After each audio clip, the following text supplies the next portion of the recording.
Bom dia, pessoal. Um dia desse a gente estava aqui falando do arcano do eremita, o que ele tem a ver com esse ano 2025, e hoje nós vamos falar do arcano da lua, tá? Porque o arcano da lua é o arcano número 18 do tarô, certo? O arcano maior número 18, 1 mais 8 é 9, e a gente está no ano 9, que é 2025. Então é interessante falar desse arcano também por um simples motivo. É um arcano que fala da confusão emocional e da necessidade de introspecção para encontrar esse esclarecimento. A gente já falou um pouco disso no vídeo anterior, se você não viu, dê uma olhada. Mas o arcano da lua ele traz um pouco mais de detalhamento no sentido de como a gente pode fazer isso. Primeiro que a gente vê nesse arcano muitas coisas acontecendo. Vê uma lagosta saindo de um lago, vê um lobo e um cachorro, vê duas torres, vê a lua chorando, vê a lua introspectiva. Então todo esse movimento está remetendo justo a uma bagunça emocional. Certo? O arcano da lua ele é um dos que tem uma mensagem mais misteriosa, no sentido de que ele faz a gente realmente caminhar no sentido de uma busca pessoal, de uma busca interior. Você pode ver no centro da carta tem um caminho longo que vai desde a lagosta até o horizonte, lá pelas montanhas, se perde lá no horizonte, mostrando que é uma trajetória que a pessoa está trilhando. Essa carta remete muito à ideia de noite escura da alma. Talvez tu já tenha vivido isso, talvez tu até conheça isso, talvez tenha vivido sem conhecer. Mas o que é a noite escura da alma? É aquele momento da nossa vida que a gente está numa situação espiritual, emocional, psíquica, que não tem nenhuma referência de luz, assim. Não tem, seja a Bíblia, seja através da religião da pessoa, seja através de oração, a pessoa não encontra assim, nenhum auxílio externo, nenhuma fonte de luz externa que permita a pessoa se orientar para fora daquilo. É um momento assim muito forte de desenvolvimento pessoal, que a gente ilumina, a nossa própria luz faz a gente entender o caminho a seguir. Tem que tirar de dentro de si, é uma coisa tipo a metamorfose da lagarta se tornar borboleta. É a gente ali no nosso casulo, na nossa existência, lutando contra aquela escuridão até romper, a noite escura da alma.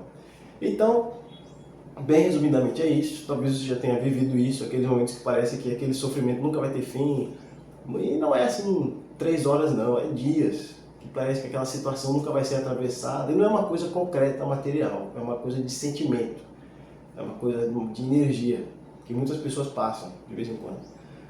Então esse arcano está falando dessa travessia, certo? E veja, tem o cachorro e tem o lobo, todos dois uivando para a lua. E esses animais estão falando do nosso lado selvagem domesticado e do nosso lado selvagem. Nosso lado selvagem domesticado é o cachorro, que é um animal, certo? Vive muito com base no instinto, mas é domesticado. Por exemplo, eu preciso me alimentar. Não é uma coisa que eu raciocino, não é uma coisa que eu decido quando eu vou ficar com fome, mas eu vou parar, fazer uma refeição, vou lavar a louça, né? Selvagem, domesticado. Mas tem o lado selvagem, que é aquele lado nosso que não é assim, não, estou com fome, vou parar aqui, vou fazer uma refeição. Não, é aquele lado nosso que diz, não, quero comer alguma coisa, eu vou tomar do vizinho, vou pegar ali no restaurante, não vou pagar. Aquele lado selvagem que não está assim muito bem das ideias, vamos dizer assim. Que não está muito preocupado com as leis sociais, vamos dizer assim, com as convenções da sociedade. Então, o que tem em mim que está assim, a serviço desses instintos naturais de ser uma pessoa que está aqui tendo uma experiência encarnada, né, nesse planeta, mas que não está muito alinhado assim, com as normas da sociedade, vamos dizer assim. O que é que está acontecendo? O que é que eu estou sentindo? O que é que eu estou alimentando de sentimento que fere um pouco a isso? Porque tem o meu lado animal domesticado e tem o lado animal selvagem. Eu preciso olhar para isso. Eu estou falando aqui de mim mesmo, tá? Eu preciso olhar para isso. O que tem em mim que está um pouco fora dessas regras, dessas convenções? Por quê? Porque gera confusão emocional. Simples assim. Essa divisão que está revelando na carta entre esses dois lados, essas duas torres, esses dois animais, é uma divisão interna que eu tenho que desfazer essa divisão. E qual é o percurso para desfazer? É a lua, aí tem esse caminhozinho amarelo até chegar nessa lagosta. Que a lagosta ali representa justo isso, o mundo do inconsciente, podemos comparar assim, o mundo dos sonhos. Ela está saindo desse mundo do inconsciente, saindo desse mundo dos sonhos e se preparando para uma viagem. Essa lagosta você pode pensar, se você gosta, né, desse assunto, pode pensar no signo de Câncer, apesar do arcano da lua ser ligado ao signo de Peixes, tá? Pode pensar em Câncer, mas esse arcano da Lua é associado ao signo de Peixes, ok? Mas você pode pensar nisso, pela simbologia da coisa, e pensar que tem a ver com sentimentos, e tem a ver com sentimentos mesmo. Tem a ver com eu conseguir usar dos meus sentimentos, usar do meu coração para poder trilhar esse percurso, para poder sair desse emaranhado de emoções confusas. Mas o único jeito de fazer isso é sentindo outras coisas. É isso que a Kátia está dizendo, certo? Aí como é que eu faço esse percurso para sentir outras coisas? Primeiro, tem que atravessar aquela divisão, certo? A gente imaginando que é uma história que está acontecendo aqui, vai ficar ali o cachorro e o lobo, a lagosta vai passar pelo meio delas, caminhar até um dia se encontrar com essa lua, de certa forma. A gente imaginar uma história, podemos imaginar algo assim. Então, para se desvencilhar daquela confusão emocional, precisa ao mesmo tempo sentir as coisas. Veja, o arcano da lua o tempo todo empurra para a gente a necessidade de sentir. Eu falei no exemplo de sentir fome, certo? É um exemplo. Preciso sentir fome para tomar uma atitude, né, em respeito de resolver ela. Mas também preciso tomar cuidado com quais são aqueles sentimentos. Se não é um sentimento, às vezes, de agressividade, certo? Porque o lobo é o lado animal selvagem.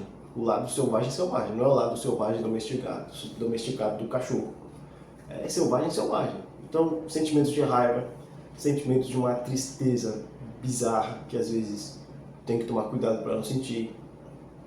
Sentimentos, às vezes, de orgulho, de soberba, de querer ser maior que o outro, de querer ser melhor que o outro, querer superar, de querer, não, eu que tenho que... Então, aquele lobo ali está falando de tudo isso. Enquanto que o lado do cachorro, de certa forma, não está preocupado com isso. Com ser melhor, com ser o líder da alcateia. Não está preocupado com isso. Quem está preocupado com isso é o lobo. O lobo aqui dentro do meu coração. Que está preocupado naquele mundo selvagem, às vezes com medo, porque é um mundo muito grande. E a gente pensar assim, o estilo de vida desses dois animais. Um animal que cresce solto e um animal que cresce dentro de casa. É diferente a realidade. Então cria outros sistemas. Então eu tiro por mim assim, coisas que eu tinha, instintos assim de sobrevivência, que eu demorei a perceber que não precisava ter, porque a minha situação tinha mudado. Tinha mudado assim de um cenário de muito conflito para um cenário de paz. Eu demorei a entender isso. Aí fiquei muito tempo com aquele instinto de sobrevivência, fazendo coisas, falando coisas que não tinha nada a ver.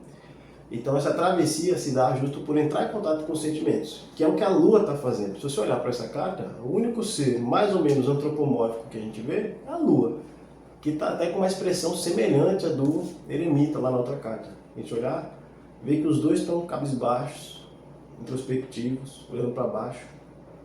E isso nos faz pensar justo que eles têm um segmento, uma coisa tem a ver com a outra, uma carta tem a ver com a outra, um movimento tem a ver com o outro.